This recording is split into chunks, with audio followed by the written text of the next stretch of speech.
Hello, everyone. I hope this finds you well. We are cruising on along through the fall semester. I'm creating this video just as a helpful tool. And I first of all, I want to apologize. So my apology is centered on just the plans of study and getting people enrolled. So number one, we're on a new system. We're on the Ellucian system. And so it's a different process to get people enrolled. And number two, we lost Dr. Kirby. And so she moved on to Stephen F. Austin. I miss Lee dearly. She did a lot for me. I know she did a lot for you guys. I have, unlike her, I am in a situation where I am in the middle of a PhD program. And this is a lot of burden on my time to try to juggle and keep things balanced. And so I'm unable to devote the same individual attention to each one of you and putting your plans of study together and enrolling each semester. And so I'm creating this video to help you and to help streamline this process and help you get the most out of this program.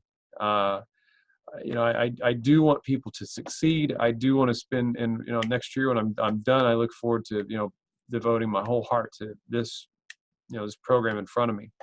There's a lot of good people that are in it. A lot of you are going to help a lot of people.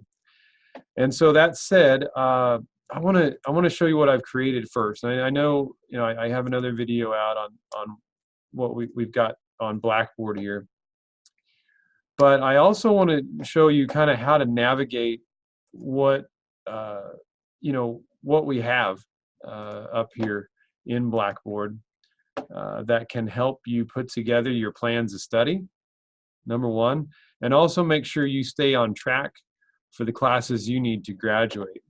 And so Lee did put this together for all 40 of you. To be fair, there are 18 more people interested in the program, and that we're going to interview in the course of the next couple of weeks. And so there are a lot of folks that are interested in our program, and that makes me really excited, but also makes me aware that I need to be able to empower students to do these things by themselves. So this is kind of twofold. Not only is it going to help you better prepare for the program and make sure you're in the right classes and everything, but it's also going to help you prepare to become an LPC. So let's take a look. Let's go into MCP student. So this will be your first step. Go into MCP student in your list of courses. And this is what it looks like. And I've got some resources and forms in here. And we've got some updated plans of study. Updated plan of study. And so what I want you to do, what I want each one of you to do after you watch this video, is to go in and update your plan of study. One of the things that has happened is that Dr. Kirby has left, Dr. Gordon has left in the last couple of years, and so there are students that have incomplete graduate committees, and that's a bad thing. So we had a couple of folks come up for graduation, and we're scrambling to get committee members to actually grade their comprehensive exams and to do their oral defense with. So this is an important step.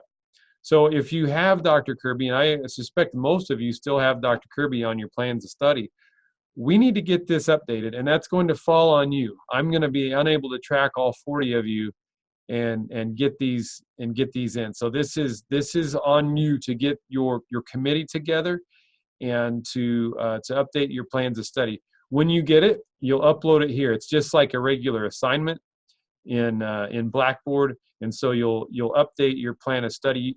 I'm just requiring that you sign it and that you're comfortable with it. And so let's take a look and see, well, what is this? What is this plan of study that I'm supposed to submit here? So if you go under Forms, you click over here on the left-hand menu under Forms. you'll see that you've got the graduate committee form and also 3 different plans of study.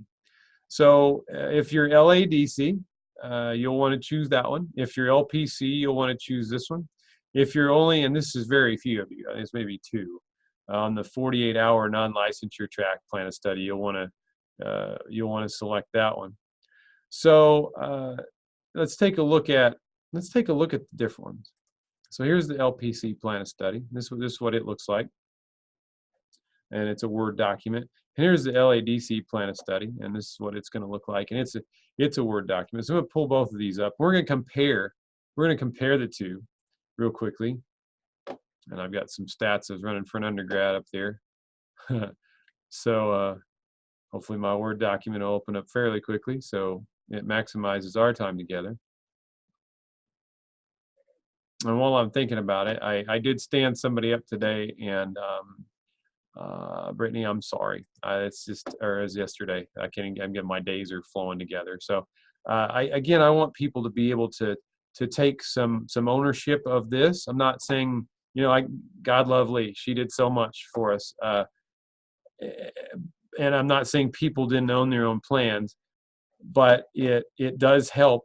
It does help if you all each know what you're taking each semester. And I remember in my own time here at Northwestern, I put mine together myself. And so these are what they look like. Let me get this talking head out of the way. And so these are what the 2 plans look like when you put them side by side. And so you see the LADC over here on the left and the LPC over here on the right. We are going to go ahead and add. There's an Overcoming Child Trauma course that's offered this spring coming up. That'll be offered under here. What you'll notice between the 2 is that you have a lot more electives. You have a lot more freedom in choosing your classes under the LPC track.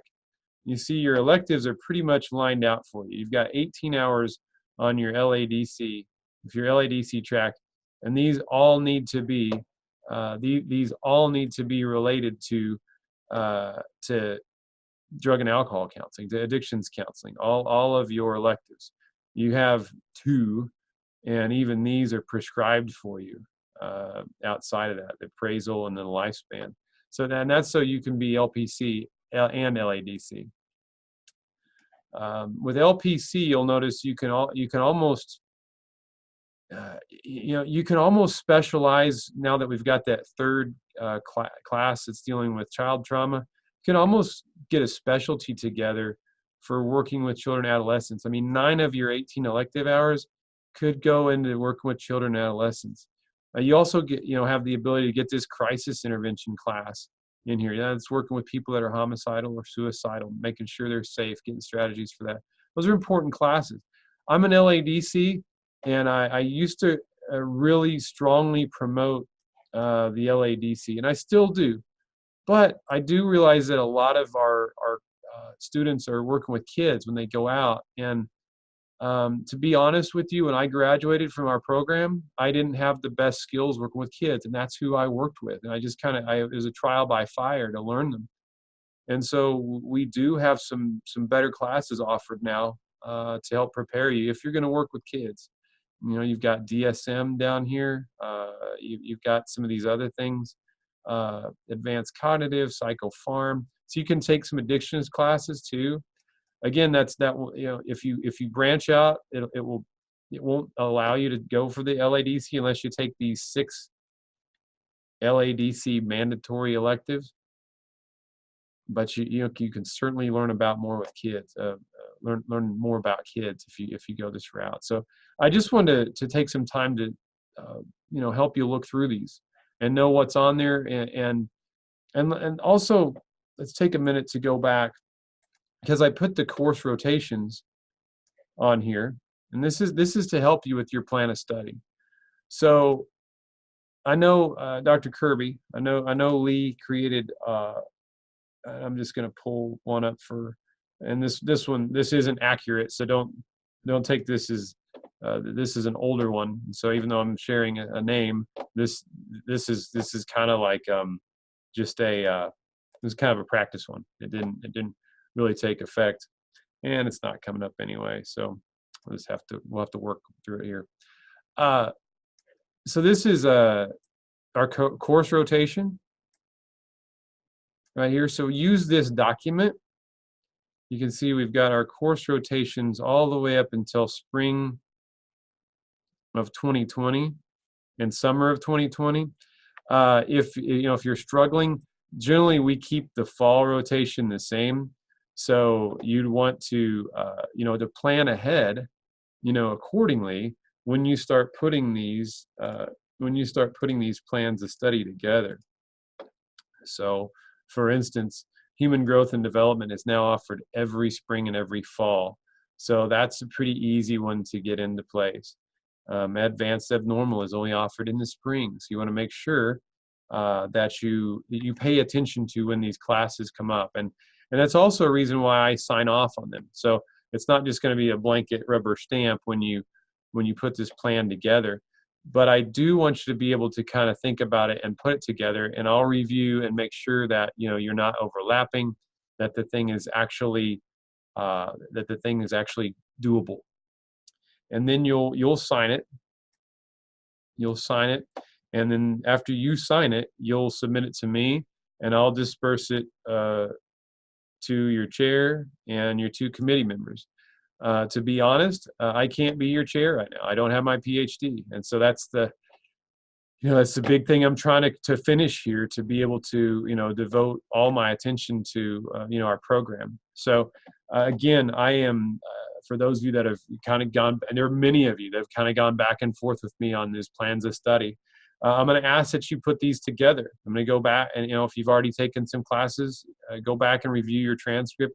Fill in the blanks when you've had these, but we do need to get a new one on file, because in most cases, well over half of you, this affects most of you. Dr. Kirby left, Dr. Gordon left, and so we need to reformulate those committees. So there are 2 things actually, if you don't have them. It's this thing here. It's our plans of study, whether it's LPC or LADC, and it is also this graduate committee form. And so this is something you did when you took that graduate committee seminar class. It was only like an hour with Dr. Holliday on a Saturday, but you'll want to actually upload this too. So I will create one at the end of this. If this is not, if you don't have this up to date, we do need to get this up to date so you can take your comprehensive exams. Otherwise, if we don't have one of these on file, it's tough. You've got to have 3 people on your committee. So when you do your comps, you can, they're going to grade your comprehensive exams, and they're also going to take place in your oral defense. They're going to take part in that oral defense. So I hope this has been helpful. I won't go too much longer. You might look for another video along with this where I'll help you with enrolling in classes. But again, it's just been so many changes so fast. I thought this would be helpful for you to go back and review, and it can help you put these things together. So take care. Hold on, we're getting close to being done with this semester, and I look forward to seeing you around.